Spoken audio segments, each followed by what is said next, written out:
Nastainuhu wa nastaghfiruh wa na'udzu billahi min syururi anfusina wa min sayyiati a'malina may yahdihillahu fala mudhillalah wa may yudlil fala hadiyalah. Asyhadu an la ilaha illallah wahdahu la syarikalah wa asyhadu anna Muhammadan abduhu wa rasuluh alladzi la nabiyya ba'dah, amma ba'du. Yang terhormat Ketua Umum Pimpinan Pusat Persatuan Islam dengan seluruh jajarannya, yang terhormat Ketua Dewan Hizbah PP Persis, yang terhormat Ketua Pimpinan Wilayah Persis Jawa Barat dengan seluruh jajarannya, hadirin dan hadirat yang berbahagia. Acara mubahasah pimpinan wilayah Persis Jawa Barat dalam mengungkap gerakan Salafi di Indonesia akan segera dimulai. Diawali dengan ucapan Bismillahirrahmanirrahim. Acara yang pertama, sambutan atau laporan Ketua Panitia Mubahasah PP Persis Jawa Barat kepada Al-Ustadz Haji Muhammad Saib Saidin selaku Ketua Bidgar Dakwah, kami persilakan. Innal hamdalillah nahmaduhu wa nasta'inuhu wa nastaghfiruh wa na'udzu billahi min syururi anfusina wa min sayyiati a'malina. May yahdihillahu fahuwal muhtadi wa may yudlilhu fala hadiyalah. Asyhadu an la ilaha illallah wa asyhadu anna Muhammadan abduhu wa rasuluh. Ahlan wa sahlan wa marhaban bikum bi wasiyati Rasulillah. Yang terhormat Ketua Umum PP Persis, juga Ketua Dewan Hizbah, yang sekaligus juga para pemateri pada acara pada kesempatan ini. Alhamdulillah dengan inayah dan taufik Allah Subhanahu wa taala, acara mengenai masalah mengungkap gerakan Salafi yang kita rencanakan alhamdulillah pada kesempatan ini bisa kita selenggarakan. Mengenai masalah yang perlu kami laporkan pada kesempatan ini selaku panitia, tentunya menghaturkan jazakumullah khairan katsira yang kami sampaikan kepada para pemateri dan juga kepada para peserta, di mana keadaan mubahasah kali ini adalah merupakan mubahasah yang ketiga pimpinan wilayah Persatuan Islam Jawa Barat, di mana keadaan pada kesempatan ini adalah para peserta terdiri dari para ketua pimpinan daerah Persatuan Islam yang ada di Jawa Barat bersama ketua bidang gerakan dakwahnya, kemudian para ketua otonom PW Persis Jawa Barat, kemudian para undangan, di mana keadaan pemateri pada kesempatan ini insya Allah yang terhormat Al-Ustadz Kiai Haji Dr. Anas Siddiq Amin MBA, kemudian yang kedua Al-Ustadz Kiai Haji Aceng Jakaria, kemudian yang ketiga Al-Ustadz Kiai Haji Usman Solihuddin, yang keempat adalah Al-Ustadz Kiai Haji Profesor Dr. Muhammad Maman Abdurrahman, kemudian Al-Ustadz Kiai Haji Amin Jamaluddin, dan dari pihak Salafi yang kami hormati sebagai pemateri adalah Al-Ustadz Kiai Haji Abu Qatadah, kemudian yang kedua Al-Ustadz Kiai Haji Abdul Hakim, di mana keadaan dari kelompok Salafi yang kami undang juga Al-Ustadz Yunus Anis, Al-Ustadz Aib Saifuddin, dan Al-Ustadz Tonari, di mana kepada para penyaji dari pihak Salafi bersama rombongan kami menghaturkan ahlan wa sahlan wa marhaban bikum biwasiat Rasulillah. Kemudian acara ini terselenggara atas restu pimpinan Pusat Persatuan Islam dan didukung oleh semua pihak.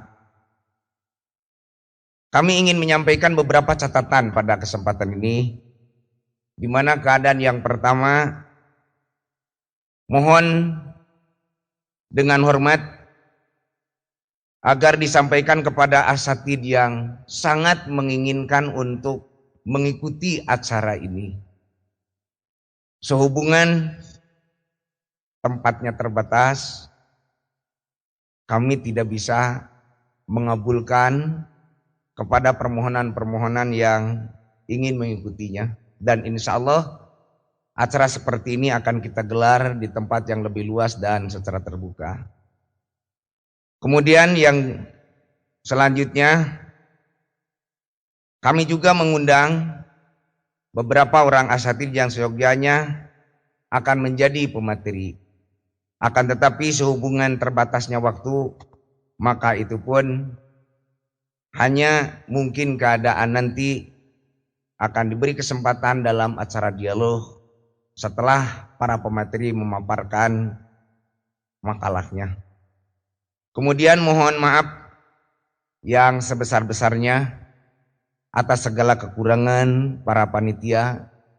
Kepada semua pihak yang mendukung kami menghaturkan jazakumullah katsira, dan kami mengharapkan sekali keadaan acara ini menjadi amal yang jariah di sisi Allah Subhanahu wa taala, dan diharapkan juga yang hadir bisa menyampaikan kepada yang tidak hadir di antara kita. Dan akhirnya semoga kita semua bisa mengikuti acara ini dengan serius dan seksama dari awal sampai akhir acara ini selesai. Rupanya tidak panjang-panjang yang kami sampaikan, walaupun semua hadirin dan hadirat pada kesempatan ini merupakan tamu-tamu yang sengaja kami undang, sedangkan adhaifu rahmatun, tamu adalah merupakan rahmat. Dan paman kana yu'minu billah wal yaumil akhir fal yukrim dhaifahu. Keamanan dan keselamatan tamu dititipkan oleh Rasulullah Shallallahu alaihi wasallam kepada dua keimanan, ialah keimanan kepada Allah dan hari kemudian. Akan tetapi kami juga terbatas bahwa Rasulullah SAW bersabda, la yatakalapan ahadun lidaifihi ma la yaqdiru alaihi. Sekian dan mohon maaf yang sebesar-besarnya. Aqulu qauli hadza wa astaghfirullah li wa lakum. Wassalamualaikum warahmatullahi wabarakatuh.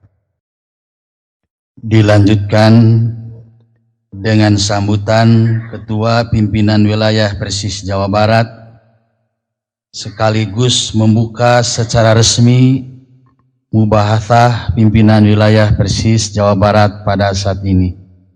Kepada yang kami hormati Al-Ustadz Haji Muhammad Idad Sumarta, kami persilakan. Bismillahirrahmanirrahim. Alhamdulillah. Nahmaduhu nasta'inu wa nastaghfiruh wa na'udzu billahi min syururi anfusina wa min sayyiati a'malina. May yahdihillahu fala mudhillalah wa may yudhlil fala hadiyalah. Asyhadu an la ilaha illallah wahdahu la syarikalah wa asyhadu anna Muhammadan abduhu wa rasuluh alladzi man la bi'abadah. Amma ba'du fa ya ayyuhal hadirun ittaqullaha haqqa tuqatih wa la tamutunna illa wa antum muslimun. Yang kami hormati Al-Ustadz Kiai Haji Dr. Andes Siddiq Aminullah MBA selaku pimpinan pusat Persatuan Islam.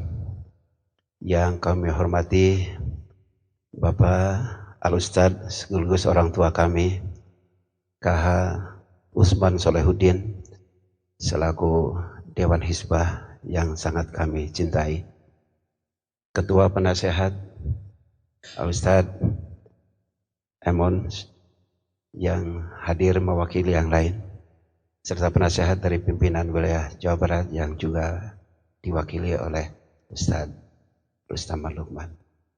Hadirin yang berbahagia, yang ingin kami sampaikan adalah pertama-tama ucapan terima kasih jazakallahu khairan katsiran atas kehadiran tamu-tamu kita dari Salafi yang nampaknya pada hari ini telah hadir di tengah-tengah kita. Dan alhamdulillah undangan kami telah mendapat sambutan yang luar biasa, sehingga para peserta yang juga terpaksa harus kami tempatkan di luar sementara karena banyak hal nampaknya yang perlu dan ingin diketahui bersama. Kemudian kepada pimpinan daerah serta para mubalik yang dalam ini diwakili oleh Ketua Bidkar dakwah masing-masing, pada hari ini juga alhamdulillah telah hadir di tengah-tengah kita. Dan mohon maaf, masih ada yang di tengah perjalanan masih mencari lokasi, nampaknya mereka itu ke sini. So, pada hari ini memang ada 2 kegiatan di tempat ini. Di depan ada perhelatan hajat, pernikahan. Di sini kita akan melakukan membahas. Sekali lagi jazakumullahu khairan katsiran atas segala perhatian. Mudah-mudahan yang kita bahas pada hari ini dalam mubahasah ketiga ini menjadikan sesuatu yang lebih terbuka lagi dalam dakwah kita ke depan.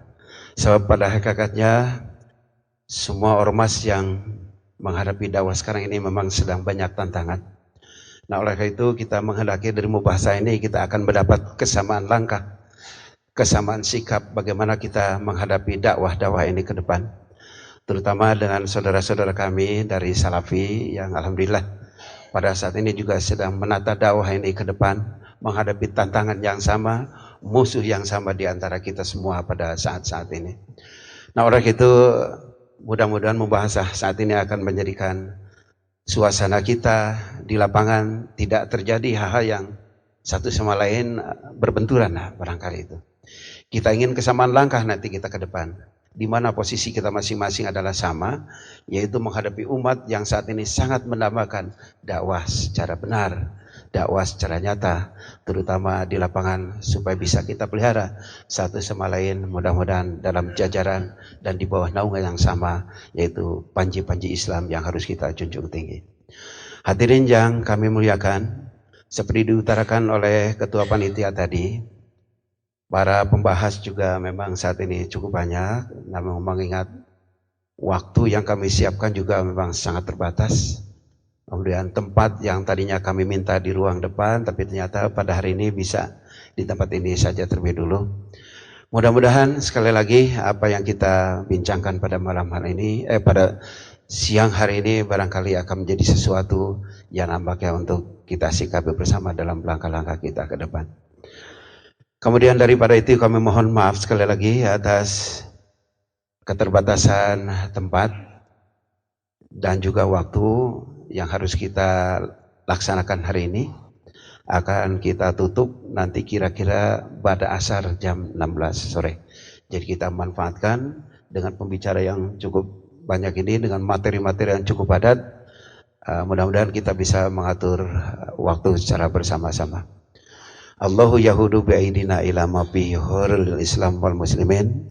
Kemudian kami mohon izin untuk membuka membahas ketiga pimpinan wilayah Persis Jawa Barat ini dengan ucapan Bismillahirrahmanirrahim. Terima kasih. Assalamualaikum warahmatullahi wabarakatuh. Hadirin dan hadirat yang berbahagia, dilanjutkan dengan minute speaker yang akan disampaikan oleh Ketua Umum Pimpinan Pusat Persatuan Islam Al-Ustadz Dr. Andes Kiai Siddiq Amin MBA dengan judul Fenomena Gerakan Dakwah Salafi di Indonesia dan menimbang argumentasi manhaj salafus sholih sebagai dasar ketiga sesudah Al-Quran dan As-Sunnah. Kepada Al-Ustadz Siddiq Amin kami persilakan. Alhamdulillahi Rabbil Alamin wal aqibatu lil muttaqin wala udwana illa ala zalimin. Ashhadu an la ilaha illallah ar-Rahmanur Rahim wa ashhadu anna Muhammadan abduhu wa rasuluhu min akhiril anbiya'i wal mursalin.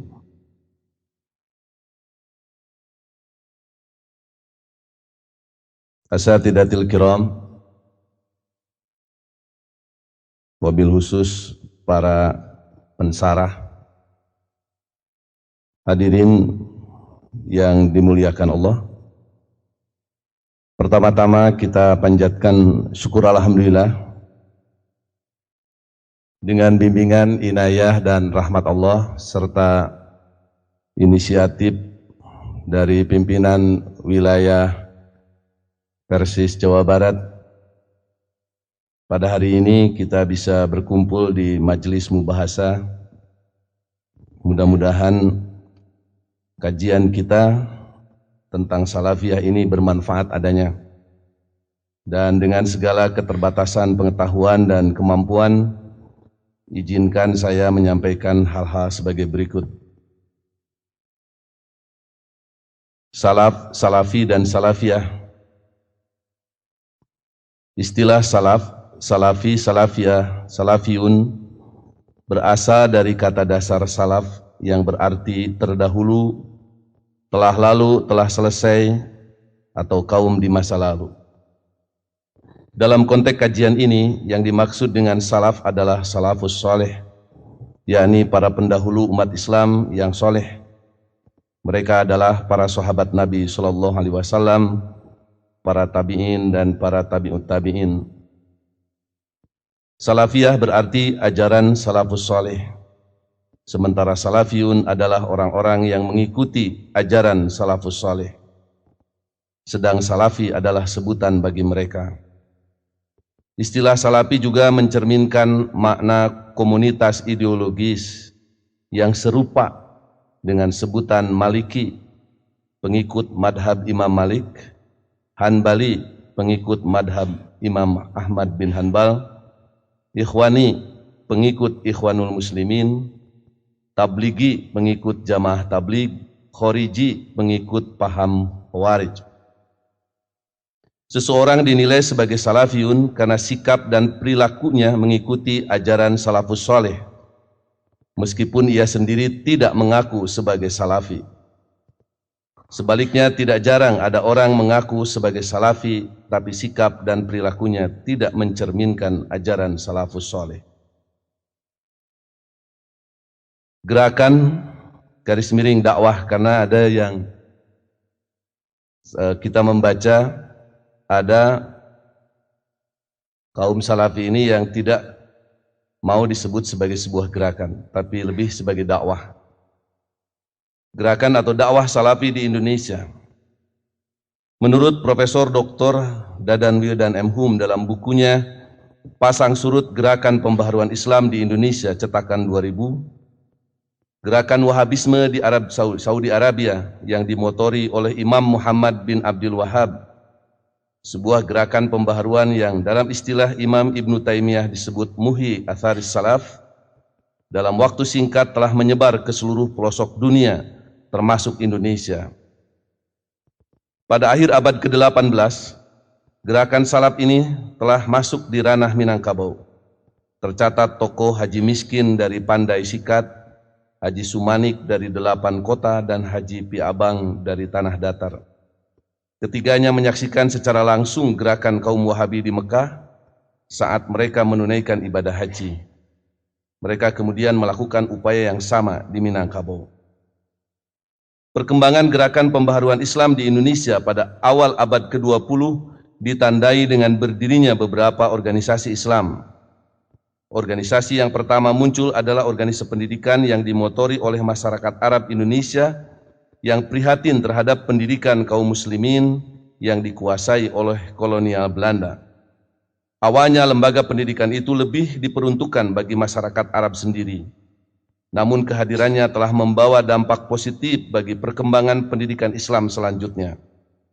Pada tanggal 17 Juli 1905 didirikan Al-Jam'iyah Al-Khairiyah yang kemudian lebih dikenal dengan Jamiat Khair di Jakarta. Pada Oktober 1911, 3 orang guru utama dari Timur Tengah, yakni Syekh Ahmad Surkati As-Sudani dari Sudan, Syekh Muhammad Taib dari Maroko, dan Syekh Muhammad Abdul Hamid dari Mekah, atas undangan Jamiat Khair tiba di Jakarta dan bergabung dengan kelompok ini. Dari ketiga tokoh itu, Syekh Ahmad Surkatilah yang paling banyak memberikan andil bagi upaya pembaharuan Islam di masyarakat Indonesia. Namun karena ada konflik dengan masyarakat Arab Sayyid yang merasa memiliki derajat yang lebih tinggi karena meyakini memiliki garis keturunan dengan Nabi SAW, pecahlah Jamiah Khair ini. Syekh Ahmad Surkati lantas mendirikan lembaga lain yang diberi nama Al-Irsyad atau Al-Jam'iyatul Islah wal Irsyadil Arabi yang didirikan pada tanggal 16 September 1914. Pada tanggal 18 November 1912, Kiai Haji Ahmad Dahlan di Yogyakarta mendirikan Muhammadiyah.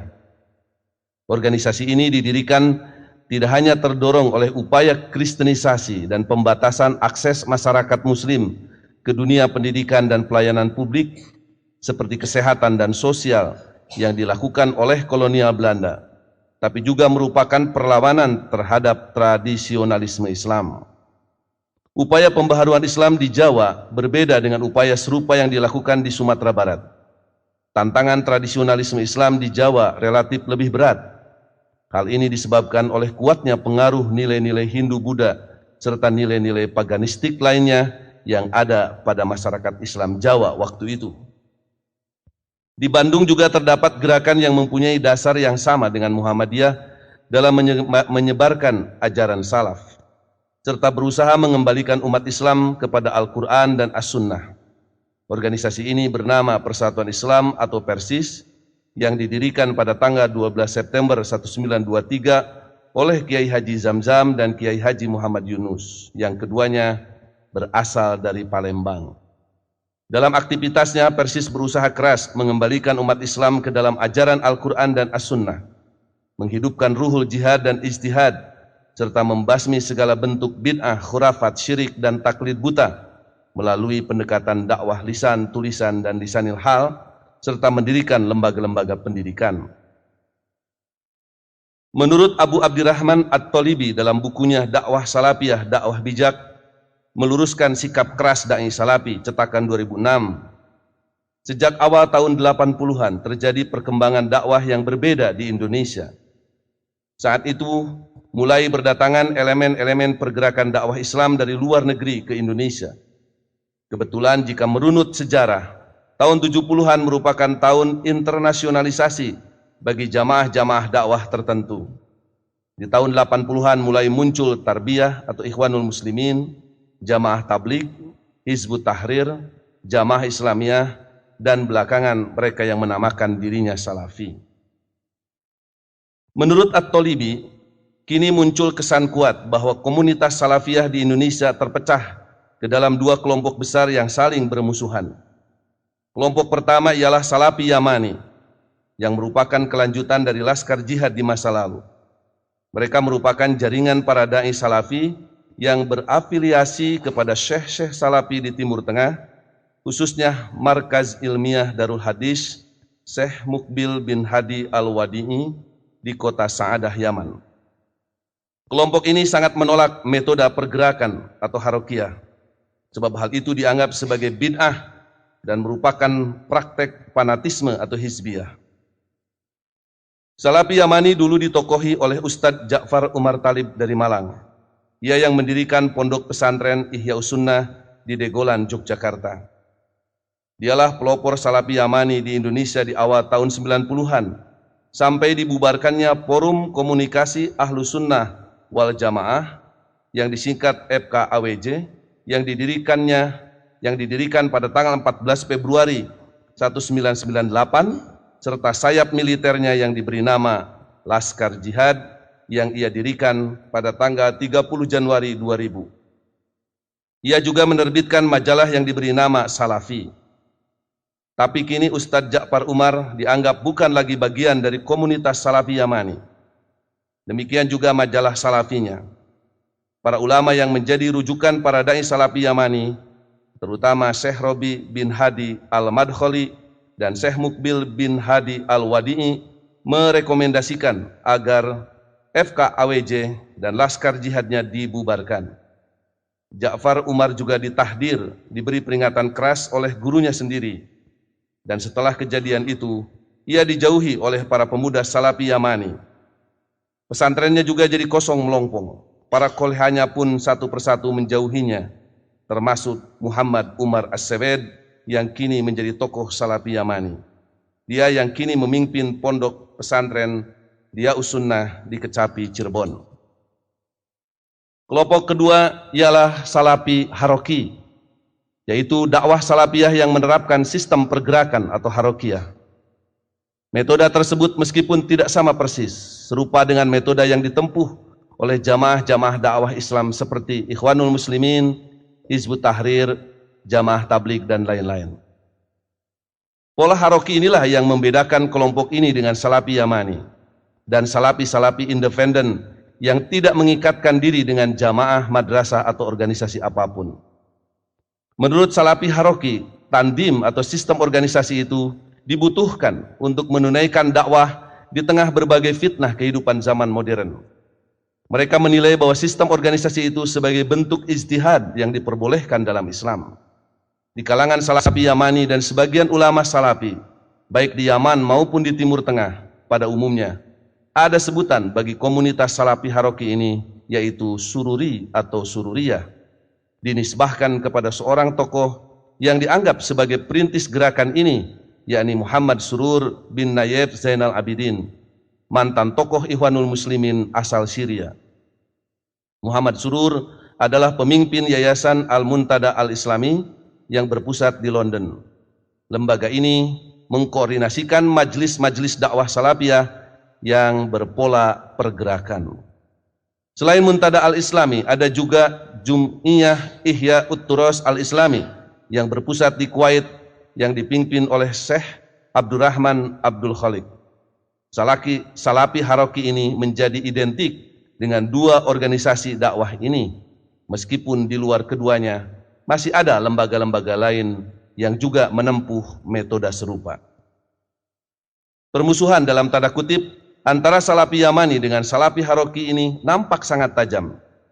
Pihak Yamani menyebut kelompok Haroki ini sebagai ahlul bid'ah, sehingga berhak untuk direndahkan serendah-rendahnya, dihinakan dan dijauhi.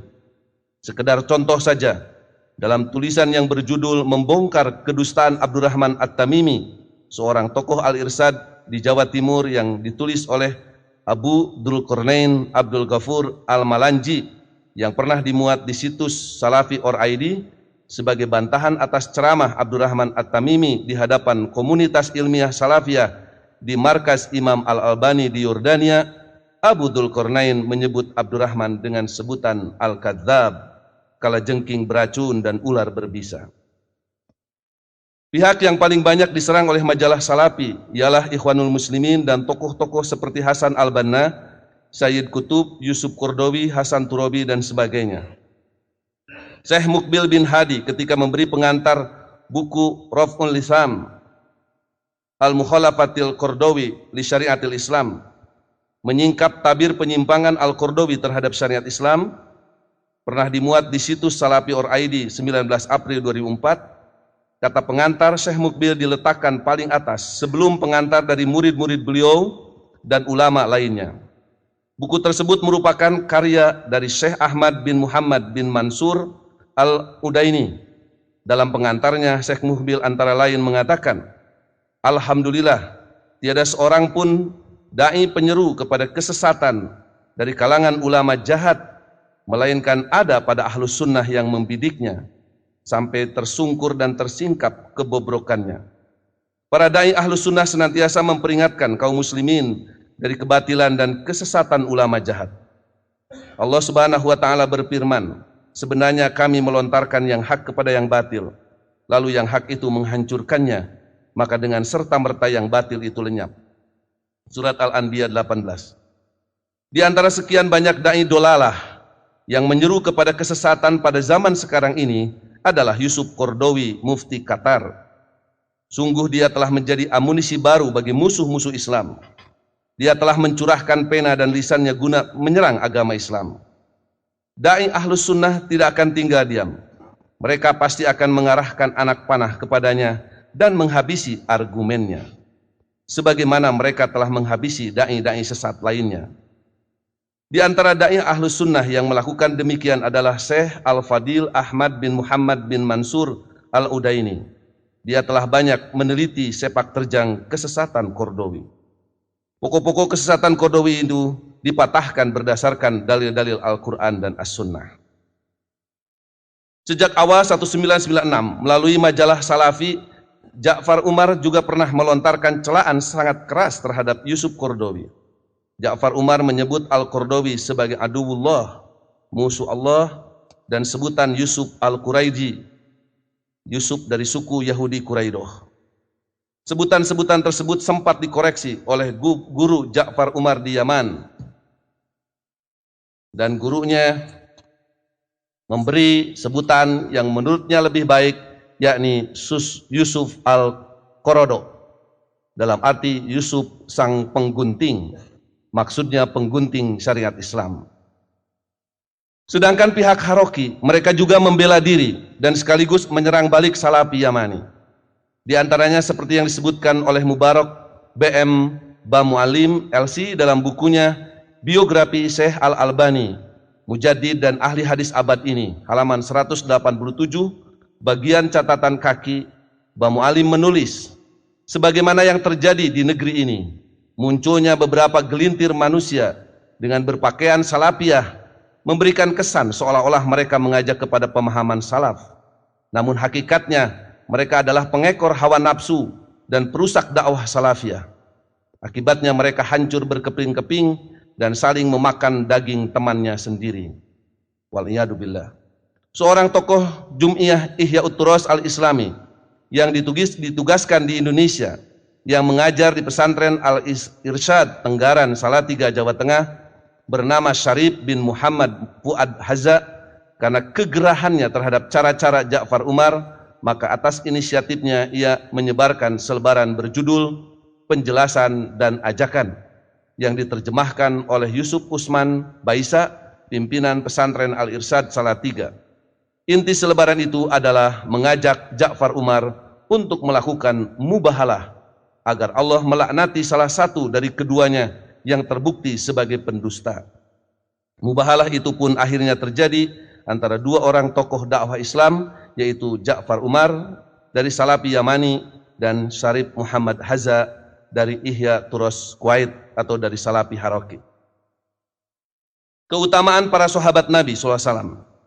Kiranya kita semua sepakat dan tidak meragukan lagi tentang keutamaan para sahabat Nabi SAW, baik Muhajirin maupun Ansor. Mereka adalah komunitas yang mendapat pujian dan jaminan dari Allah Subhanahu wa Ta'ala, tempat kembalinya di surga. Kita berkewajiban untuk memuliakan mereka dan menjadikan mereka sebagai panutan atau uswah hasanah dalam kehidupan. Allah Subhanahu wa Ta'ala berfirman, A'udzubillahi minasyaitonir rajim. Was-sabiqunal awwaluna minal muhajirin wal ansar walladzina tabauhum bi ihsan radhiyallahu anhum wa radu'an wa a'adda lahum jannatin tajri tahtahal anhar khalidina fiha abada. Dzalikal fawzul adzim. Orang-orang yang terdahulu lagi yang pertama-tama masuk Islam di antara orang-orang Muhajirin dan Ansor dan orang-orang yang mengikuti mereka dengan baik, Allah ridho kepada mereka dan mereka pun ridho kepada Allah, dan Allah menyediakan bagi mereka surga-surga yang mengalir sungai-sungai di dalamnya. Mereka kekal di dalamnya selama-lamanya. Itulah kemenangan yang besar. At-Taubah 100.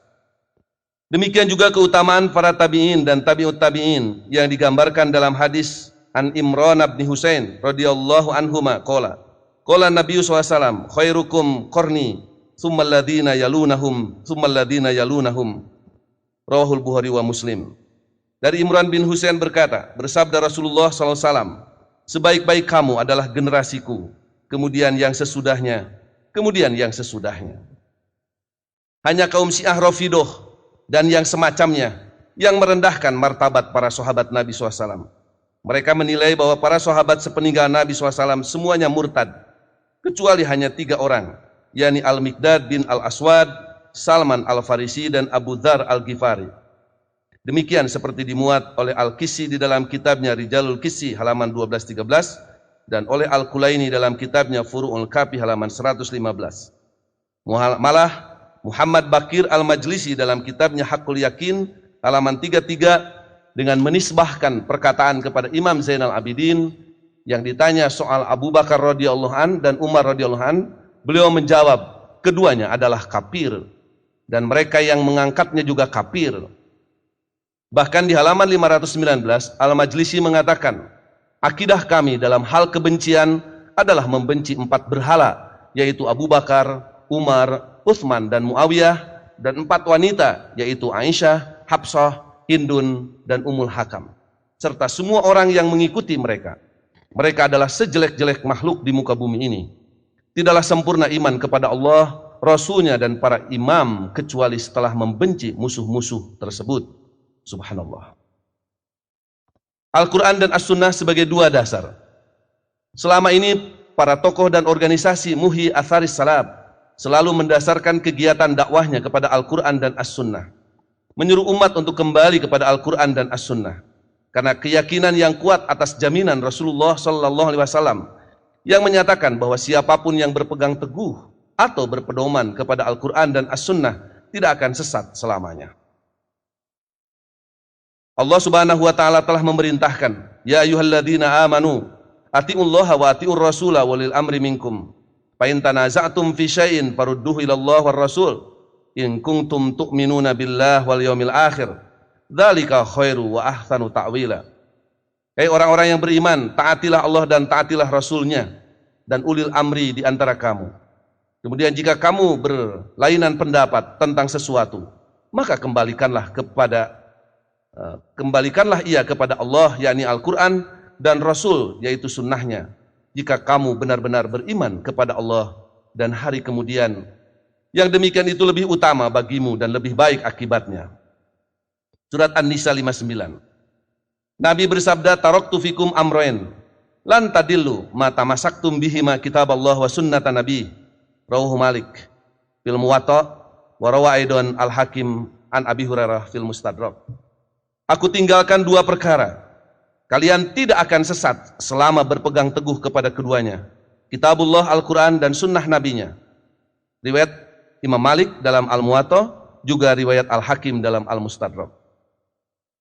Ketika umat Islam terpecah belah ke dalam banyak firqah atau millah, Nabi SAW menyatakan masih ada 1 firqah yang selamat, yang sering disebut dengan istilah firqatun najiyah, selebihnya masuk neraka. Nabi SAW tidak menyebut nama atau kelompok. Beliau menjelaskan bahwa yang akan selamat itu adalah al-jamaah, yakni mereka yang berpegang teguh kepada apa yang dipegang teguh oleh Nabi SAW dan para sahabatnya, yakni Al-Quran dan As-Sunnah. Berdasar hadis An Auf bin Malik, qala Rasulullah SAW, ibtaraqatil yahudu ala ihda wa sab'ina firqatan wa wahidatun fil jannah wa sab'una fin nar. Wabtarakatin nasoro ala thintaini wa sab'ina firqatan fa ihda wa sab'una pinnar wa wahidatun fil jannah. Walladzi nafsu Muhammad biyadihi latabtarikonna ummati ala thalathi wa sab'ina firqatan wa wahidatun fil jannah wa thintani wa sab'una pinnar. Qila ya Rasulullah manhum? Qala al jamaah. Rawahu Ibnu Majah. Dari Auf bin Malik radhiyallahu anhu berkata, bersabda Rasulullah sallallahu alaihi wasallam, Yahudi terpecah menjadi 71 firqah, 1 firqah di surga dan 70 firqah di neraka. Kristen pecah menjadi 72 firqah, 1 firqah di surga dan 71 firqah di neraka. Dan demi diri Muhammad yang ada pada kekuasaannya, umatku akan pecah menjadi 73 firqah, 1 firqah di surga dan 72 firqah di neraka. Lalu ditanyakan, ya Rasulullah, siapakah mereka itu? Beliau menjawab, al-jamaah. Yang kedua, an Abdullah bin Amr. Qala Rasulullah sallallahu alaihi wasallam, la ya'tiyanna ala ummati ma ata ala bani Israila hadwan na'li bin na'li, hatta in kana minhum man ata ummahu ala niyyah, la kana fi ummati man yasna'u dzalik. Wa inna bani Israila tafarraqat ala sintaini wa sab'ina millah, wa tabtariku ummati ala thalathi wa sab'ina millatan, kulluhum binnar illa millatan wahidatan. Qalu wa man hiya ya Rasulullah? Qala ma ana alaihi wa ashabi. Rawahu Tirmizi. Dari Abdullah bin Amr bersabda Rasulullah sallallahu alaihi wasallam, benar-benar akan datang atau menimpa kepada umatku seperti apa yang pernah datang atau menimpa kepada Bani Israel, setapak demi setapak. Sampai jika ada pada mereka, Bani Israel atau Ahlul Kitab, anak yang memperkosa ibunya dengan terang-terangan, maka pada umatku akan ada yang melakukan perbuatan keji seperti itu. Sesungguhnya Bani Israel terpecah menjadi 72 milah, dan umatku akan pecah menjadi 73 milah. Semuanya akan masuk neraka kecuali 1 milah. Mereka bertanya, siapakah dia ya Rasulullah? Beliau menjawab, ma ana alaihi wa ashabi. Mereka yang berpegang teguh pada apa yang aku dan sahabatku pegang teguh, yakni Al-Quran dan As-Sunnah. Rawahu Tirmidzi. Kemudian yang ketiga, an Jabir bin Abdullah qala kana Rasulullah sallallahu alaihi wasallam idza khotaba ihmarat ainahu wa ala sautuhu wastadda ghadabuhu hatta ka'annahu mundiru jaishin yaqulu sabbahakum wa massaakum wa yaqulu bu'istu ana was-sa'atu kahatain wa yakrunu baina isba'aihi as-sababati wal wusta wa yaqulu amma ba'd fa inna khairal hadits kitabullah wa khairul huda huda Muhammad wa syarrul umur muhdatsatuha wa kullu bid'atin dolalah. Rawahu Muslim. Dari Jabir bin Abdullah berkata, Rasulullah SAW jika berkhutbah, kedua matanya memerah, suaranya keras, seperti sangat marah, seperti seorang komandan pasukan. Beliau bersabda, perhatikanlah waktu pagi dan sore kalian. Masa kerasulanku dengan kiamah seperti ini? Beliau berisyarat dengan telunjuk dan jari tengahnya.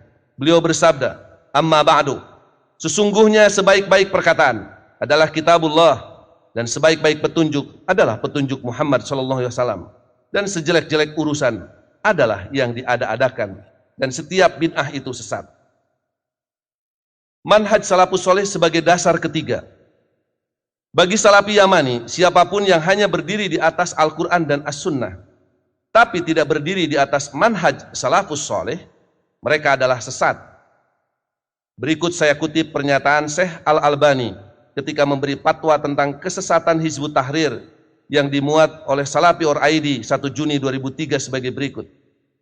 Ketika ada yang bertanya, saya banyak membaca tentang Hizbut Tahrir dan saya kagum terhadap banyak pemikiran-pemikiran mereka. Saya ingin Anda menjelaskan atau memberikan faidah pada kami dengan penjelasan yang ringkas tentang Hizbut Tahrir ini.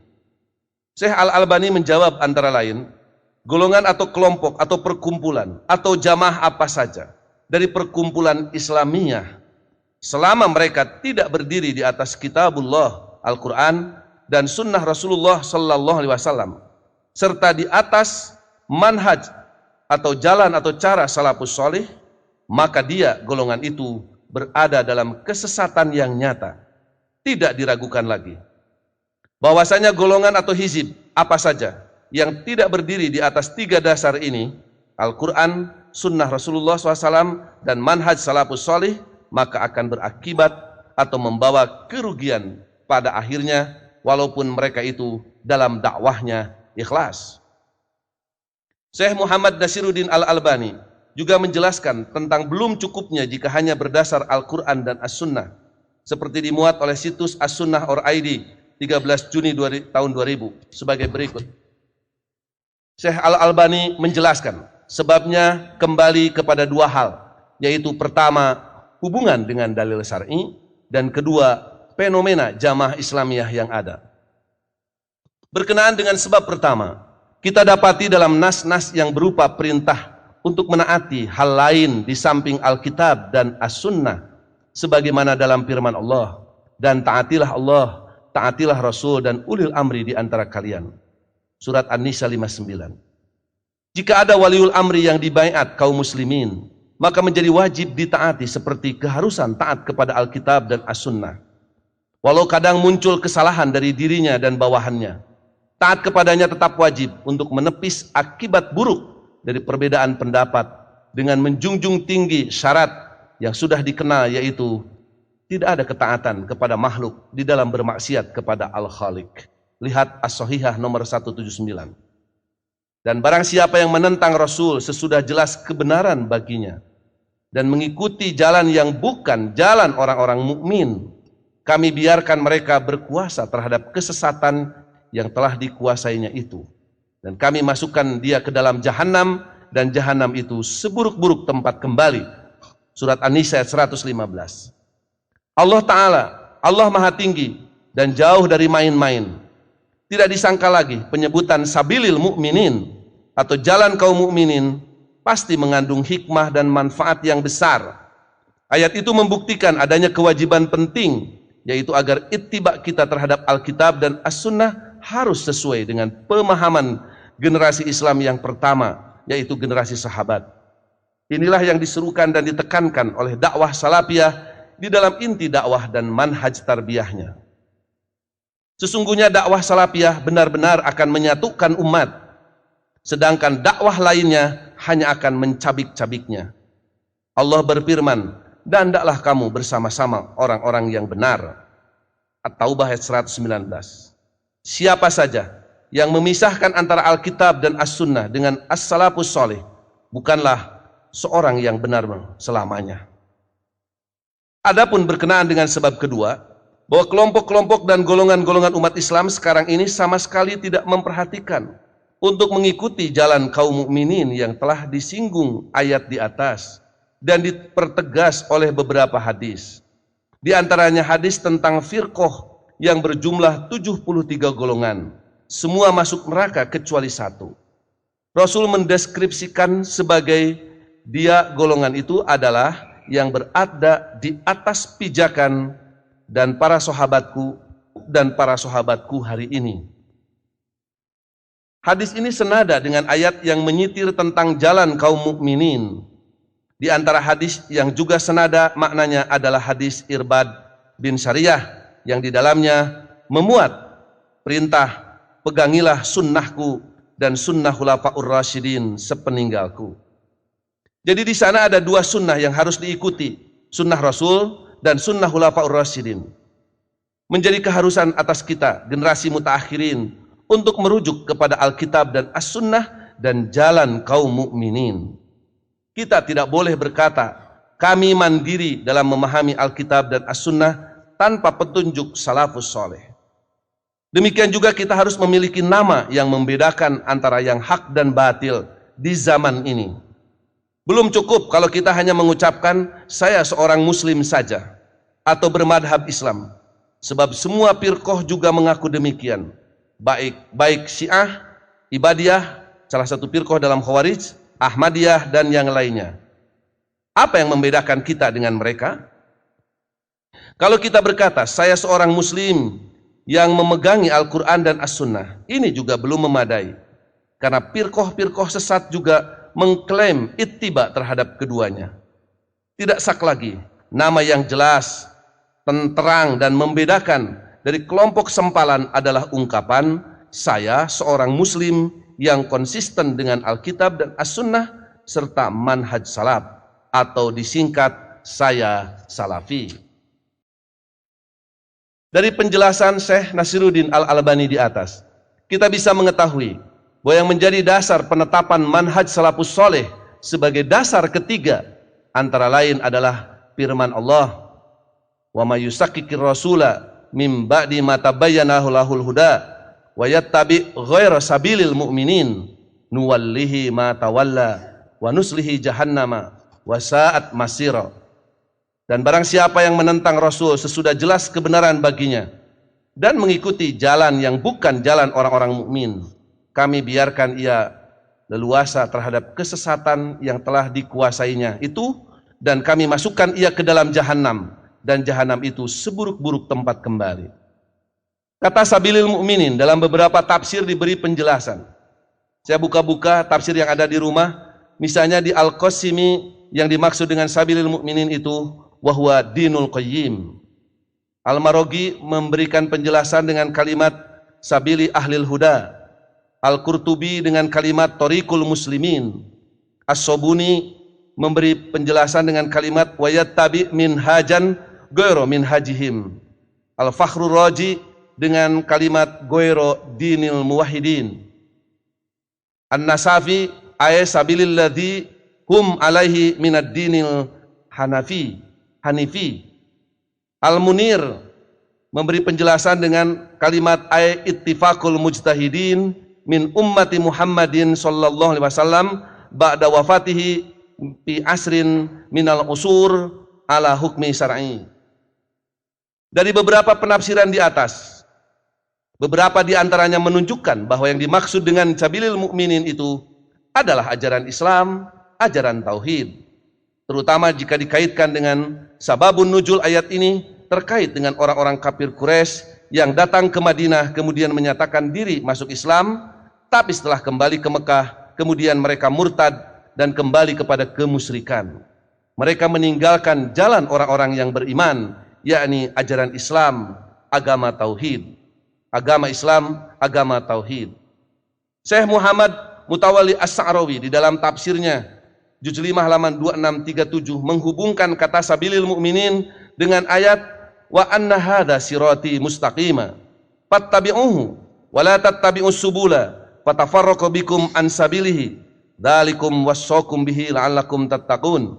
Al-An'am 153. Dan bahwa yang kami perintahkan ini adalah jalanku yang lurus, maka ikutilah dia dan janganlah kamu mengikuti jalan-jalan yang lain, karena jalan-jalan itu mencerai-beraikan kamu dari jalannya. Yang demikian itu diperintahkan Allah kepadamu agar kamu bertakwa.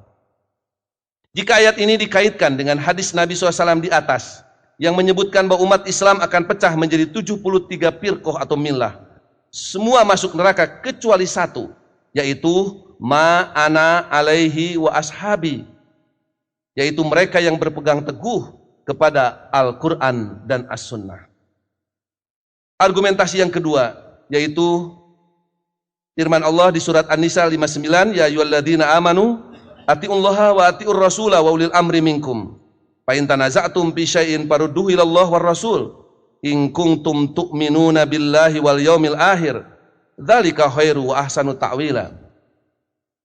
Argumentasi dengan menggunakan ayat ini untuk menetapkan manhaj salafus soleh sebagai dasar ketiga kiranya kurang relevan, karena kalimat ulil amri minkum bersifat umum dan bisa berlaku pada setiap zaman dan makan, tidak hanya khusus pada zaman sahabat sampai generasi tabi'ut tabi'in. Dalam ayat ini juga dengan jelas dan terang, jika kita bertentangan dalam suatu urusan, Allah hanya memerintahkan kembali kepada Allah yaitu Al-Quran dan Rasul yaitu As-Sunnah. Tidak ada perintah kepada ulil amri, kembali kepada ulil amri. Argumentasi ketiga adalah hadis dari Irbad bin Sariyah, usikum bitaqwallah wa sam'i wa ta'ati wa in abdun habasyun fa innahu man ya'is minkum yara ikhtilafan katsira wa iyyakum muhdatsatil umur fa innaha dalalah faman adraka dzalika minkum fa alaihi bisunnati wa sunnatil khulafa'ir rasyidin al-mahdiyyin addu 'alaiha bin nawajid. Rawahu Tirmizi. Aku berpesan kepada kalian agar bertakwa kepada Allah, wajib mendengar dan taat meskipun pemimpinmu itu seorang habsi. Sesungguhnya barang siapa yang berumur panjang akan menyaksikan perselisihan yang banyak. Hati-hatilah dengan urusan yang diada-adakan, sebab yang diada-adakan itu sesat. Barang siapa di antara kalian dengan keadaan seperti itu, maka hendaklah ia mengikuti sunnahku dan sunnah para khulafaur rasyidin yang mendapat petunjuk. Pegang teguhlah dengan sungguh-sungguh. Berdasar hadis ini, kita diperintahkan untuk mengikuti sunnah Nabi SAW dan sunnah para khulafaur rasyidin. Tapi kita belum pernah mendapatkan keterangan dari Nabi SAW siapa-siapa saja yang disebut atau masuk kategori khulafaur rasyidin itu. Apakah terbatas kepada Abu Bakar radhiyallahu anhu sampai dengan Ali bin Abi Thalib radhiyallahu anhu? Jika di kemudian hari ada khalifah atau pemimpin yang termasuk kategori Rasyidin dan Mahdiyin, menurut hadis ini, menurut hadis di atas, adalah wajib bagi umat Islam untuk mengikutinya. Dengan demikian tidak hanya Khulafaur Rasyidin yang salaf, tapi juga yang khalaf. Persoalan berikutnya, apakah kalimat atau sebutan Khulafaur Rasyidin Al-Mahdiyin dalam hadis di atas dapat diberlakukan dalam pengertian umum yang mencakup semua sahabat, tabi'in dan tabi'ut tabi'in, untuk kemudian diambil istinbat bahwa manhaj salafus soleh sebagai dasar ketiga. Tanpa mengurangi rasa hormat kita atas kemuliaan para sahabat, dalam kenyataan kita kerap kali dihadapkan kepada kesulitan dalam memahami ayat atau hadis Nabi SAW.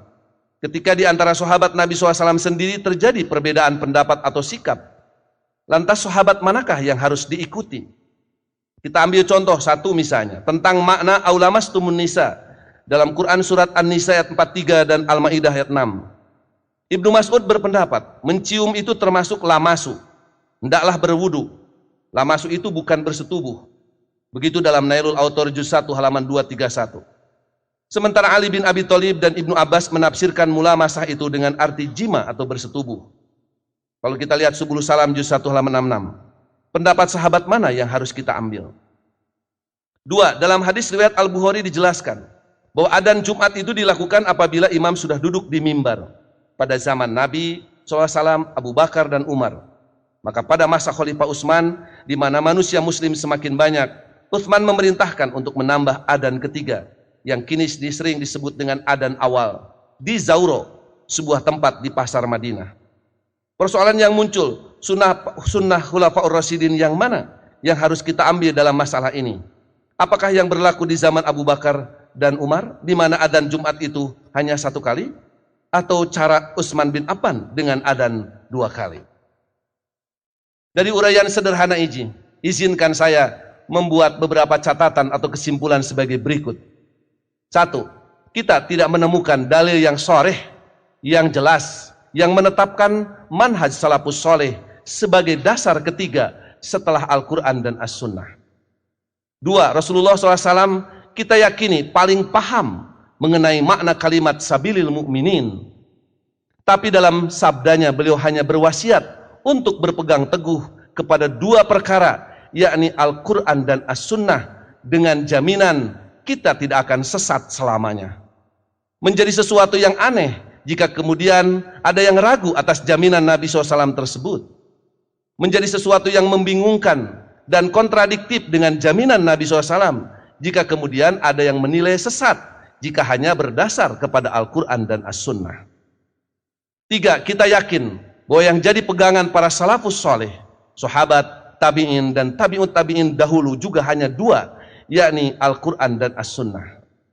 4. Nabi SAW sudah berpesan dalam hadis di atas bahwa sebaik-baik perkataan adalah kitabullah, yakni Al-Quran, dan sebaik-baik petunjuk adalah petunjuk Muhammad SAW, dan sejelek-jelek perkara adalah yang diada-adakan atau muhdatsatul umur. Kita sangat khawatir menetapkan dasar ketiga setelah Al-Quran dan As-Sunnah, apapun namanya, akan termasuk muhdatsatul umur.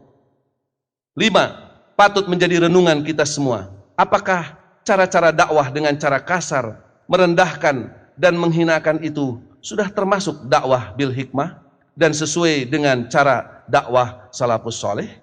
Wallahu alam. Allahu yahudu bi aidina ila ma fihi khairul Islam wal muslimin. Wassalamualaikum warahmatullahi wabarakatuh.